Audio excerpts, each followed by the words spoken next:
Hey everyone, I'm Heath Daniels. I'm here at the Rivera and Rivera Gallery in West Hollywood.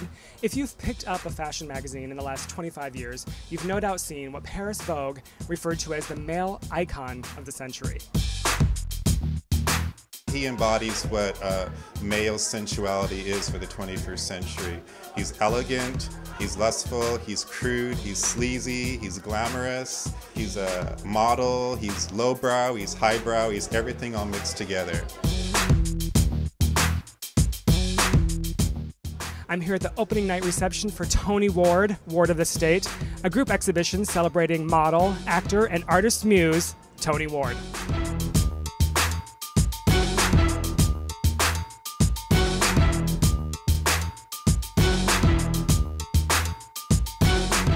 Congratulations, what a phenomenal success. Thank you so much. Yeah. Appreciate that. I heard that Tony was not able to make it this evening, Is that true? Well, we don't know exactly where he's at. All I know is his UK cell number is ringing like it's in the United States. So if he shows up, we'll all be very happy. There could be a surprise visit then. Yeah.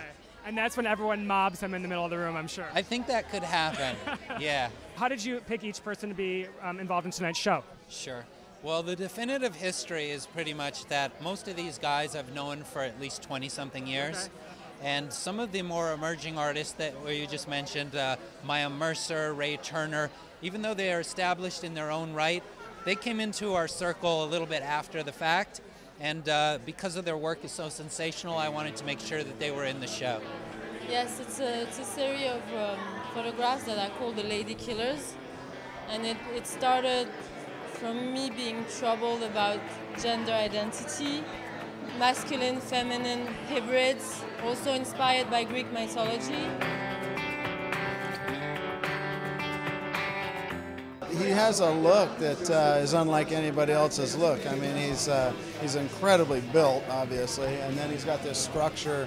The architecture of his head is amazing. Well, you're sort of an accidental artist in a way, is that fair? You studied psychology in college. Yeah. I know that you like to sort of really explore the psychology of the people you're photographing or you're painting, but it must also be very interesting to come to an event like this and almost see the psychology or trying to understand the psychology of the fans of someone like Tony Ward. Yes, absolutely. I'm glad you brought that up. That was something that went through my mind. What draws people to a show? Obviously, when you're the curator of an event, you want the artwork to speak first and foremost, but it is an interesting dynamic when you have this many people come out to celebrate either on the fan level, whatever it is, whatever his magnetism is, and you have to give credit to the artists too, because they've established themselves. Do you have any future plans for like a touring show of this at all? Absolutely. There's so many artists that could be included in this show. There's so many wonderful artists that still have worked or will work with Tony. So ultimately, yeah, we would love for this show to travel. Your work is all done with spray paint, correct? Not all of it, but I do incorporate a lot of spray paint. And then the background of this piece we're standing in front of is all spray paint. And then the top coat, the black and white, is oil. Okay.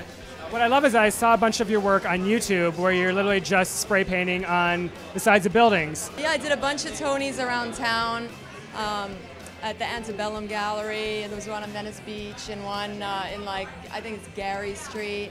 And those we filmed a lot of them. It was fun. I've known Tony for about 15 years, and I have a very interesting relationship with him. It's not professional at all. We've been friends. And so most of the photos that I've taken of him, and there's thousands of them, are really personal. They're not professional poses or anything for advertising.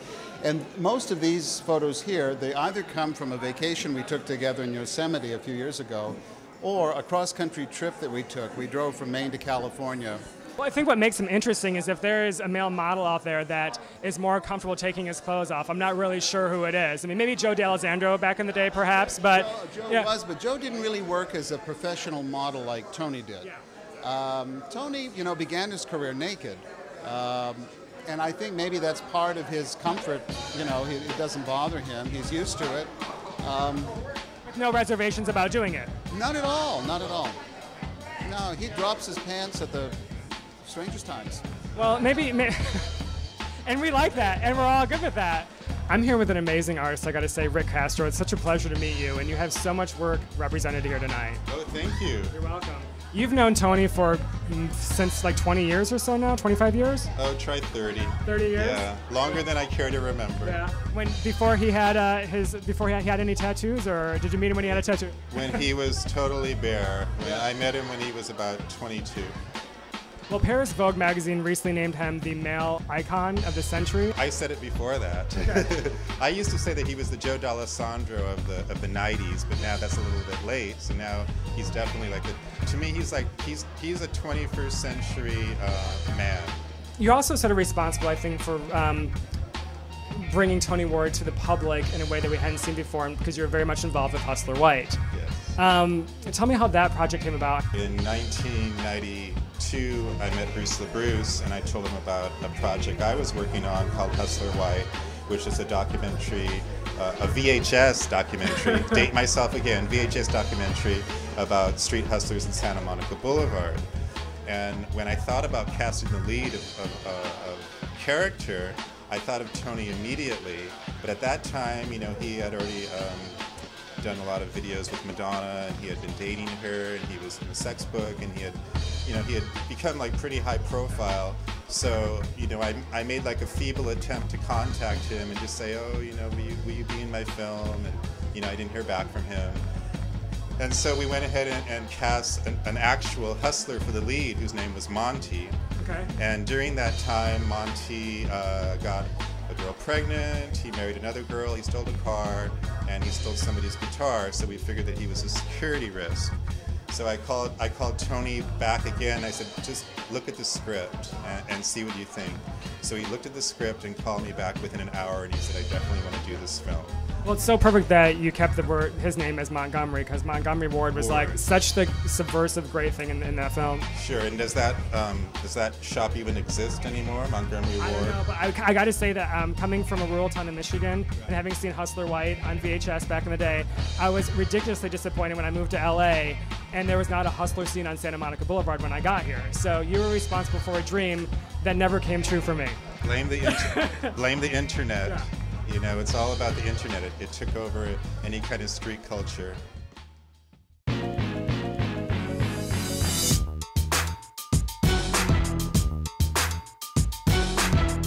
Now, as someone who knows him personally, is he like this photograph? For me, yeah. Yeah, because the crazy part about it is that he's been a male model in the fashion industry for so long, and there was so many men and women that photographed him in a certain way.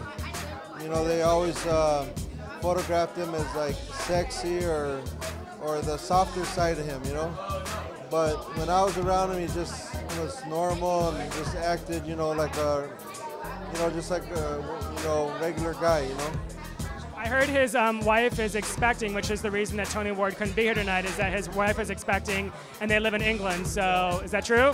Yeah, I'll be in London on Monday, so hopefully I'll get to, hang out with him. Is he a muse for you? Do you find that you're inspired just by sort of working with him to do more or varied work that you wouldn't have done before?